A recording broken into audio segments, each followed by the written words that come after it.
नमस्कार, मैं कमलेश कबीर आपका एक बार फिर स्वागत करता हूं इस नए एपिसोड में। आज के इस एपिसोड में हम बात करेंगे अमेरिका के राष्ट्रपति डोनाल्ड ट्रंप की। जब भारत और पाकिस्तान के बीच सीजफायर हुआ और उसका क्रेडिट लेने की होड़ में जिस तरीके से डोनाल्ड ट्रंप के एक के बाद एक बयान आए और उनके बयानों के आधार पर जो राजनीतिक सरगर्मी थी वो भारत में बहुत बढ़ गई थी, ये हम सब ने देखा। अब ठीक उसी स्थिति में अगर हम जाते हैं तो हम बात करें इजराइल और ईरान के इस युद्ध की, तो भारत और पाकिस्तान का युद्ध लगभग 3 दिन चला और इजराइल और ईरान का युद्ध लगभग 12 दिन। और 12 दिन के बाद में आपने देखा जिस तरीके से एक बार फिर जो है वो डोनाल्ड ट्रंप के हवाले से सीज फायर की घोषणा की गई। हालांकि एक तरफ से अगर हम देखते हैं तो सीज फायर अभी हुआ नहीं है, क्योंकि उसके बाद में भी ऐसी घटनाएं जो है वो देखने को मिल रही। लेकिन अब एक सवाल जो है वो जरूर खड़ा होता है और वो ये है कि आखिर भारत और पाकिस्तान के युद्ध में जो अमेरिका तटस्थ रहने की बात कर रहा था, वो अमेरिका सीज फायर के लिए एक के बाद एक जो है वो बयान क्यों देने लगा। और जहां अमेरिका सीधे तौर से इजराइल के समर्थन में आकर ईरान को युद्ध की धमकी देने लगा था, आखिर वो सीज फायर के लिए तैयार क्यों हो गया। ये दो जो है वो बड़े प्रश्न चिन्ह खड़े होते हैं। अब अगर हम भारत और पाकिस्तान के हवाले से, इससे पहले भी हमने एक वीडियो में बात की थी कि जब डोनाल्ड ट्रंप और अमेरिका का यह बयान था कि वो भारत और पाकिस्तान, क्योंकि दोनों देशों के साथ उसका ट्रेड है और भारत और पाकिस्तान का आपस का जो मसला है वो दोनों देश जो है वो सुलझा सकते हैं, ऐसा बयान देने वाला आखिर पाकिस्तान पर उसने सीज फायर के लिए दबाव क्यों बनाया। तो अगर आप उसका जवाब ढूंढोगे तो उसका जवाब है जब ऑपरेशन सिंदूर के दौरान भारत ने एयर स्ट्राइक की पाकिस्तान के 9 आतंकी ठिकानों के ऊपर।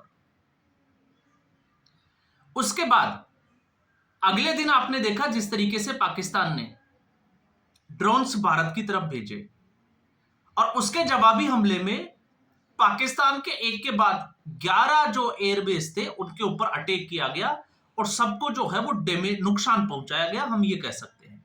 उनमें से एक एयरबेस था नूर खान एयरबेस। इससे पहले भी हमने बात की थी, क्योंकि नूर खान एयरबेस जो है वो सीधे तौर से अमेरिकी कब्जे में है और ऐसा जो है वो पाकिस्तान के ही एक रक्षा विशेषज्ञ उन्होंने जो है वो इस तरीके का जो है दावा किया है। अब ऐसी स्थिति में जब नूर खान एयरबेस, क्योंकि वहां पर अमेरिका के सैनिकों को और अमेरिका के फाइटर जेट्स जो है वो उनको कई बार जो है वो देखा जा चुका है, तो जैसे ही नूर खान एयरबेस के ऊपर अटैक हुआ, अमेरिका ने पाकिस्तान के ऊपर दबाव बनाना शुरू कर दिया। तो आप समझ सकते हैं कि अमेरिका की उस वक्त मजबूरी क्या थी। अब हम आते हैं इजराइल और ईरान के युद्ध पे। तो इजराइल और ईरान के युद्ध की अगर हम बात करें तो अमेरिका सीधे तौर से धमकी दे रहा था, और जब सीधे तौर से धमकी दे रहा था तो आखिर अमेरिका ने अपने कदम जो है वो पीछे कैसे रखे। और अमेरिका ने जब ईरान ने कतर एयरबेस के ऊपर, जो अमेरिका का जो एयरबेस है कतर में, उसके ऊपर अटैक किया, उसके बाद जो स्टेटमेंट दिया डोनाल्ड ट्रंप ने कि अमेरिका इसका जवाबी या जो हमला नहीं करेगा, इसका जवाब नहीं देगा। तो इसके मायने क्या है, क्योंकि एक तरफ अमेरिका जो है वो धमका रहा था पिछले कई दिनों से और अब अचानक से जो है वो सीज फायर के लिए तैयार हो गया और अब जो है वो ठीक इसी तरीके की धमकी इजराइल को देने लगा। तो इसके मायने क्या है, क्योंकि इसके मायने ये है कि ईरान ने जो है वो अमेरिका को सीधे तौर से चुनौती देना शुरू कर दिया। और इससे कहीं ना कहीं अगर आप देखोगे तो डोनाल्ड ट्रंप के आने के बाद में जिस तरीके से अमेरिका की वैश्विक स्तर पर जो किरकिरी हो रही है, उसका अंदाजा आप इसलिए इससे लगा सकते हैं कि जो लोग और जो देश हर युद्ध में परमाणु बम की धमकी देते थे, अब वो पीछे हटते जा रहे हैं। तो फिर इस वक्त अगर आप देखोगे तो टेक्नोलॉजी वार में जिस देश की टेक्नोलॉजी सुदृढ़ है, तकनीक में वो आगे है, उसकी जीत हो रही है। परमाणु बम की जो ब्लैकमेलिंग थी अब वो बहुत पीछे छूट गई है और ये करके दिखाया भारत ने। जिस तरीके से पाकिस्तान लगातार परमाणु बम की धमकी देता था, ब्लैकमेलिंग करता था, ऑपरेशन सिंदूर किया और भारत ने जब स्टेटमेंट दिया कि अब वो परमाणु बम की धमकी से डरने वाला नहीं है, अब ब्लैकमेलिंग का जमाना चला गया। तो उसके बाद में एक टेक्नोलॉजी की जो वार शुरू हुई। अब जब हम टेक्नोलॉजी की वार की बात करते हैं तो टेक्नोलॉजी की वार में इस वक्त अगर आप देखोगे तो ये 2-3 जो युद्ध है उसमें क्या निकल कर आता है, क्योंकि 3 युद्ध की मैं बात करता हूं, एक रशिया यूक्रेन, दूसरा इजराइल और ईरान, और तीसरा हम बात कर सकते हैं भारत और पाकिस्तान। तो रशिया की जहां हम बात करते हैं तो रशिया में आप देखिए जहां पर परमाणु संपन्न देश है, उस देश के 40 फाइटर जेट को यूक्रेन ने ड्रोन्स के द्वारा नष्ट कर दिया गया, उनको नुकसान पहुंचाया गया। और अब रशिया जो है वो जवाबी हमले की अभी तक तैयारियां कर रहा है। तो आप सोच के देख सकते हैं कि इतना जो है वो पावरफुल देश आखिर परमाणु बम की जो धमकियां देते थे अब वो उनका इस्तेमाल क्यों नहीं करते। तो इससे आप अंदाजा लगा सकते हैं कि इस वक्त जो जमाना है वो टेक्नोलॉजी का है। रशिया और यूक्रेन युद्ध जो है वो 3-4 साल से लड़ा जा रहा है। आखिर में नतीजा क्या हुआ, अभी भी लड़ाई चल रही है। तो अब तक सवाल यह होता है कि परमाणु बम का इस्तेमाल क्यों नहीं हुआ। दूसरा हम आते हैं भारत और पाकिस्तान। 3 दिन का ये युद्ध चला, लेकिन इसमें भी टेक्नोलॉजी वार में जिसकी टेक्नोलॉजी ज्यादा मजबूत थी उसकी जीत हुई। पाकिस्तान की तरफ से जो है वो तुर्की मेड ड्रोन्स भेजे गए और कुछ चाइना मेड जो है वो मिसाइलें भेजी गई। लेकिन भारत का जो सिस्टम था, उस सिस्टम ने जो एयर डिफेंस सिस्टम था, उन्होंने उन सबको हवा में ही नष्ट कर दिया। तो एक बार फिर जो है वो साबित हो गया कि ये टेक्नोलॉजी वार का जमाना है और जिसके पास टेक्नोलॉजी ज्यादा होगी, सुदृढ़ होगी, उसकी ही जीत होगी। और ठीक ऐसा ही इजराइल और ईरान के युद्ध में देखा गया। तो परमाणु प्लांट जो है वो बहुत पीछे छूट चुके हैं। और जब ऐसी स्थिति में, क्योंकि हम नतीजे की बात नहीं करते कि इसमें कौन जीता और कौन हारा, लेकिन एक बात जो है वो तय मानी जा सकती है कि इसमें टेक्नोलॉजी की जीत हुई है।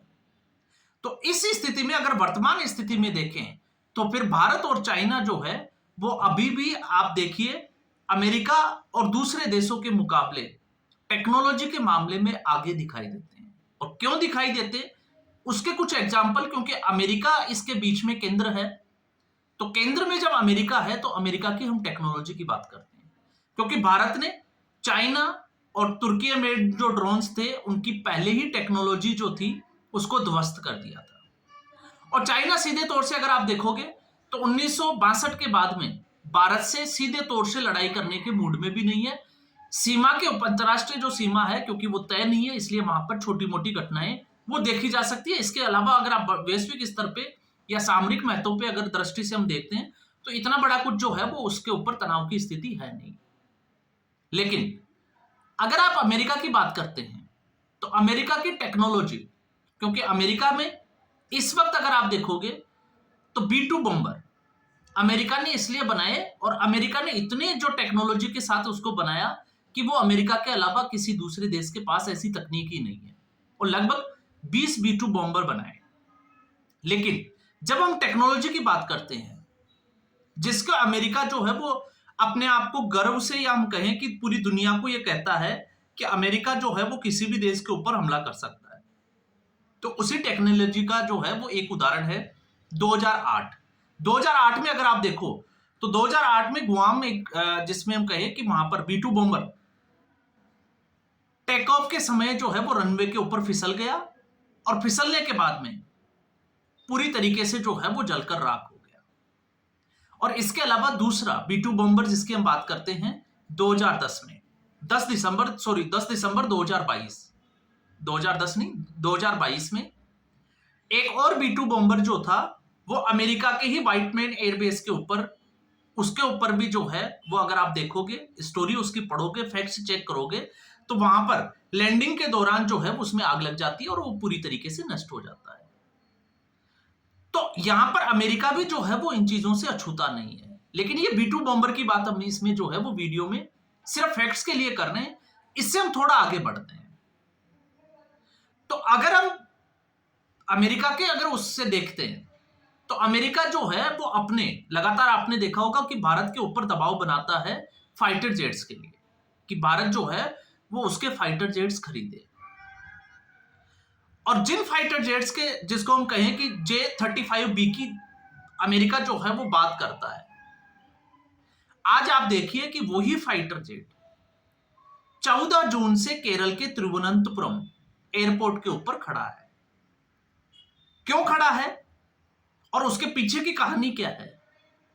तो जब आप उसको समझोगे तो आप देखिए कि भारत का एयर डिफेंस सिस्टम इतना मजबूत है कि जो अमेरिका ये दावा करता था कि A-35B को कोई भी राडार पकड़ नहीं सकता, भारत के उस राडार ने उसको पकड़ लिया।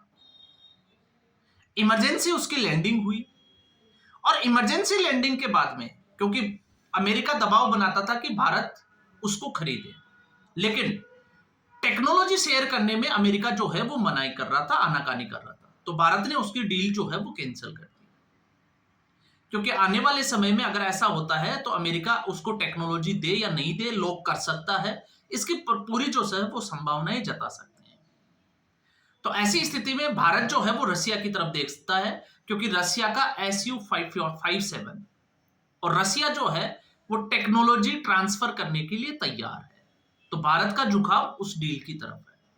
लेकिन अमेरिका की हम बात इसलिए कर रहे हैं, जिस 35B की बात करता है अमेरिका, 14 जून से अब तक वो केरल के तिरुवनंतपुरम में खुले आसमान के नीचे बारिश में जो है वो खड़ा है। अब उसकी वजह क्या है? तो वजह यह है कि पहले एक बयान आया, एक खबर आई कि उसमें जो है वो फ्यूल खत्म हो गया था। फिर उसके बाद में, क्योंकि अगर आप देखोगे तो ब्रिटिश की रॉयल एयरफोर्स ये अभी उसका हिस्सा है, ब्रिटेन ने अमेरिका से खरीदे, युद्धाभ्यास कर रहा था और उसके बाद में ये जो है वो भारत में आया। उसके बाद में ये खबर आई कि उसका हाइड्रोलिक जो सिस्टम है उसमें तकनीकी खराबी आई, वहां से क्रू मेंबर्स आए, लेकिन अभी तक वो प्रॉब्लम जो थी वो ठीक नहीं हुई। और अब खबरें आ रही है कि उसको जो है वो शायद ट्रांसपोर्ट किया जा सकता है। तो आप सोच के देखिए कि अमेरिका की जो टेक्नोलॉजी है वो अब किस तरीके से एक्सपोज हो रही है। और खबर तो ये भी है कि अमेरिका का ये फाइटर जेट्स है, उसको इंडिया के एयर डिफेंस सिस्टम ने, रडार ने उसको जो है वो पकड़ा भी और उसको लॉक कर दिया, और उसको जो है वो अभी तक हल अमेरिका और ब्रिटेन दोनों नहीं निकाल पाए। लेकिन खबर कोई भी हो, सबसे बड़ी बात यह है कि अमेरिका जिसका दंभ भरता था वो फाइटर जेट तकनीकी खराबी के कारण केरल में खड़ा है और 14 जून से अब तक खड़ा है, जबकि लगभग जो है वो 14 दिन और होने को आ गए।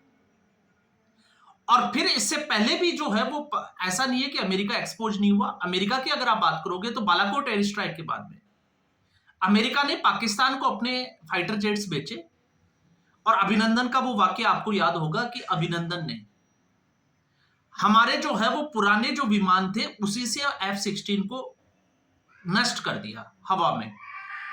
तो उससे भी जो है वो अमेरिका की टेक्नोलॉजी साफ तौर से देखी जा सकती है कि किस तरीके से एक्सपोज हुई है।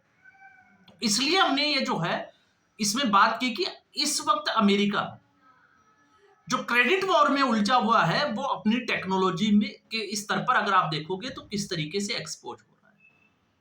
तो फिर ऐसे जो युद्ध चल रहा है, चाहे वो रसिया यूक्रेन हो, इजराइल और ईरान का युद्ध हो, या फिर भारत का और पाकिस्तान का, तो ऐसी स्थिति में भारत के हथियारों की डिमांड जो है वो वैश्विक स्तर पर किस तरीके से बढ़ी है, और भारत की जो टेक्नोलॉजी है इस वक्त पूरी दुनिया जो है वो उसको देखकर दंग रह गई है।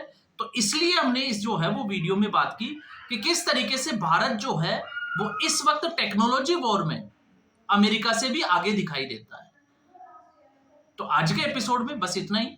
उम्मीद करूंगा वीडियो एपिसोड आपको पसंद आया होगा। वीडियो को लाइक करें, शेयर करें, चैनल जरूर सब्सक्राइब करें। धन्यवाद।